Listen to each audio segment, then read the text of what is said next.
hot Honda 2018 Odyssey performance engine, more horses under the hood. The 2018 Honda Odyssey comes with a 280 horsepower 3.5-liter V6 engine and a 9-speed automatic transmission. A 10-speed automatic transmission is available. The 2018 model gets 32 more horsepower than the outgoing model, which really helps move this heavy machine along.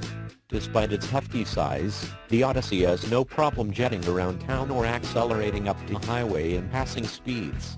Both transmissions have very smooth shifting. Odyssey gas mileage, good for the class. There were no EPA fuel economy estimates available for the 2018 Odyssey at the time of this writing, but Honda estimates it will get 19 miles per gallon in the city and 28 miles per gallon on the highway. This is good among its minivan competitors. The Chrysler Pacifica gets similar fuel economy estimates of 18 miles per gallon in the city and 28 on the highway. Odyssey ride and handling, smooth sailer. Front-wheel drive is standard in the 2018 Honda Odyssey. It helps deliver a very smooth ride and sharp, responsive steering. There is minimal body lean through corners, and the Odyssey sails over bumps and dips in the road with little disturbance.